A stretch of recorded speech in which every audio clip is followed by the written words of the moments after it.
सही। नमस्कार दोस्तों, देखो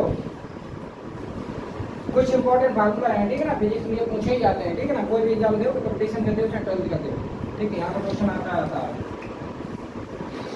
समझो। एक एक अच्छा लिख लो के बारे में, कुछ फार्मूले हैं। f equal to 1/4 pi epsilon 0 q1 q2 r square बल के लिए है, ठीक। कूलॉम का नियम पढ़ा है। हाँ, लेम्डा बराबर पहले लिख लो, लेम्डा बराबर रैखिक आवेश घनत्व। रैखिक आवेश घनत्व कैसे पहचानें, जब न्यूमेरिकल लगाते हैं। रैखिक आवेश घनत्व, रैखिक आवेश घनत्व इसका मात्रक होता है कूलॉम प्रति मीटर। कूलॉम प्रति मीटर, याद आ रही बात की? ठीक, सारे अच्छे लिखने हैं। कैसे जब न्यूमेरिकल लगाएंगे पहचानेंगे कैसे कि रैखिक आवेश घनत्व क्या है, तो इसे तुरंत लेम्डा लेंगे, क्लियर है? ये समझ में आ जाएगा कौन सा फार्मूला आएगा यहाँ पे, कौन सा नहीं समझ में आएगा। अब एक एक अच्छा ले लो। एफ क्या है? एफ देखो, एफ बल है, फोर्स, ठीक। इसका मात्रा क्या हो जाएगी मीटर, क्लियर हो रही बात की नहीं? इसी प्रकार Q1 Q2 क्या है? Q1 Q2 क्या है? Q क्या है? आवेश है, Q आवेश है, ठीक है ना। Q1 Q2 अगर लेंगे तो पहला आवेश दूसरा आवेश, ठीक। इसका मात्रा क्या है? आवेश का मात्रा नहीं मालूम होगा तुम्हें, कूलॉम, ठीक है ना। उसका देखते हैं किससे पहचानते हैं, उसका मात्रा भी याद होना चाहिए, तो न्यूमेरिकल लगाने में दिक्कत नहीं होगी, ठीक है ना। हाँ, रेलवे में बहुत आते हैं इसके न्यूमेरिकल, रेलवे है, एयरफोर्स है, इंडिया है। Q1 हो गया। अब क्या बचा? एप्सिलॉन 0 बचा। 1/4 पाई एप्सिलॉन 0 कांस्टेंट वैल्यू है, 1/4 पाई एप्सिलॉन 0 कांस्टेंट वैल्यू है, पाई है। इसका पूरे मान होता है 9 × 10⁹ newton metre square, newton metre square प्रति कूलॉम स्क्वायर। ये भी मेरी याद होनी चाहिए, क्लियर होनी बात नहीं, ठीक है। इस पूरे का मान, इस पूरे के लिए कितना रख देंगे? 9 × 10⁹ न्यूटन मीटर स्क्वायर प्रति कूलॉम स्क्वायर, क्लियर है। अगर सिर्फ एप्सिलॉन 0 की वैल्यू पूछी जाए, सिर्फ एप्सिलॉन 0, एप्सिलॉन 0 क्या है? वैद्युतशीलता, निर्वात वैद्युतशीलता, क्लियर है। एप्सिलॉन 0 की वैल्यू होती है 8.85 × 10⁻12 कूलॉम स्क्वायर प्रति न्यूटन मीटर स्क्वायर। कैसे बनेगा ये मात्रक पलट जाएगा, क्योंकि हमें एप्सिलॉन 0 की वैल्यू निकालनी है, तो ये इधर जाएगी, ये चीज नीचे आएगी। ये 4 × 5 पाई वैल्यू होती है 3.14 इंटू ये चीज आ जाएगी इधर। एप्सिलॉन 0 की वैल्यू जैसे निकली तो ये मात्रक पलट जाएगा, क्लियर है। तो ये बात ध्यान रखना। एक बार 12th में ये मात्रक ही पूछ दिया था, एप्सिलॉन 0 का मात्रक होता है 2012-13 पूछा गया, क्लियर होगी बात की नहीं? ठीक है। एप्सिलॉन 0 हो गया। ई बचा, ई क्या है? विद्युत क्षेत्र, वैद्युत क्षेत्र, क्लियर हो रही बात की नहीं? वैद्युत क्षेत्र डेरिवेशन कराया तो बताया था मैंने, ठीक। इसका मात्रक तुम्हें मालूम होना चाहिए, न्यूटन प्रति कूलॉम, न्यूटन प्रति कूलॉम, क्लियर। ई हो गया। अब जो चीज आई चुकी है, आई चुकी, आर क्या है? रेडियस है, दूरी, ठीक है, नहीं समझे? और दूरी क्या है? दूरी जो तुम्हें मालूम है ये मीटर होता है, क्लियर है, ठीक। अब क्या बचा? पी बचा। पी क्या है? वैद्युत द्विध्रुव आघूर्ण। पी क्या है? वैद्युत द्विध्रुव आघूर्ण है, वैद्युत द्विध्रुव, वैद्युत द्विध्रुव आघूर्ण।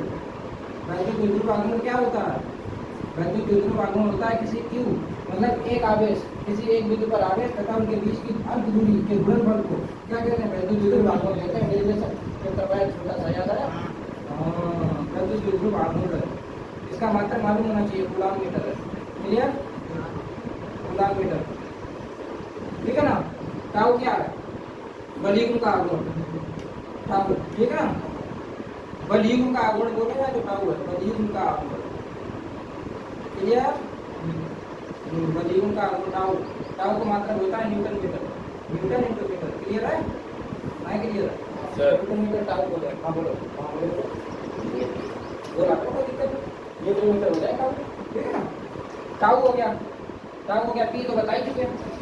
अब 2L अलग दूरी है, 2L पूछ रहे थे, क्यों तो आगे हो गया। 2L अगर लिखना था, 2L क्या है? अल्प दूरी, अल्प दूरी जब बोला जाए तो 2L ले लोगे, अल्प दूरी, क्लियर। दूरी का मात्रक तो मालूम नहीं है आपको, मीटर नहीं समझ में आएगा, ठीक है ना। बचा क्या? 2L हो गया, पी हो गया, पी हो गया साइन थीटा, थीटा क्या है? थीटा एंगल का, ठीक है, जो मालूम है एंगल दिया जाएगा। पी हो चुका 2P। हाँ, जब 2P मतलब 2 का गुना हो जाए इसमें, तो ये अच्छी स्थिति के लिए है, ठीक है ना। ये फार्मूला किसके लिए बनेगा? अच्छी निरीक्षक दो कंडीशन होती है, ये बनेगा अच्छी स्थिति के लिए, अच्छी स्थिति, ठीक है ना, अच्छी स्थिति के लिए, क्लियर हो गई होगी बात। जब निरक्षीय के लिए बात बोले तो ये वाला निरक्षीय के लिए हो जाएगा, ठीक है ना। निरक्षीय अक्षीय की दो कंडीशन है यहाँ पे निरक्षीय स्थिति के लिए।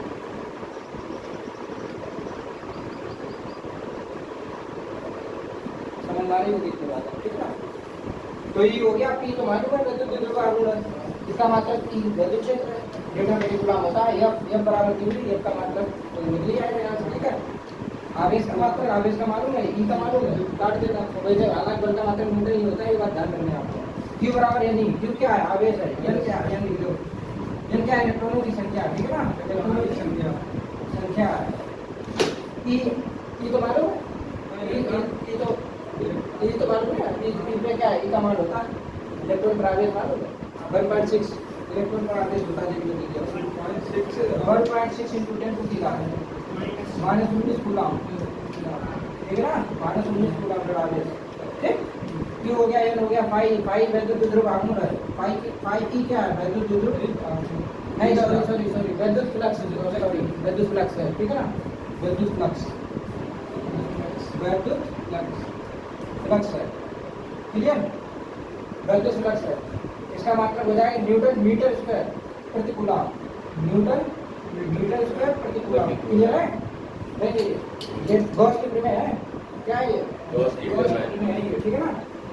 ऐसा नहीं भी होगा, फाई ई हो गया, ठीक है, फाई क्या वैद्युत फ्लक्स हो गया, ई तो मालूम ही है, लेम्डा मालूम है, लेम्डा मैंने ऊपर लिख दिया था, रैखिक आवेश घनत्व है, जिसका मतलब कूलम प्रति मीटर है, आर तो मालूम है, दूरी है, ठीक है, क्लियर, ये मालूम है, वैद्युत क्षेत्र है, सारे अक्षर होगा, ठीक है। अब ये शुरू करते हैं, क्लियर हो रही बात की नहीं।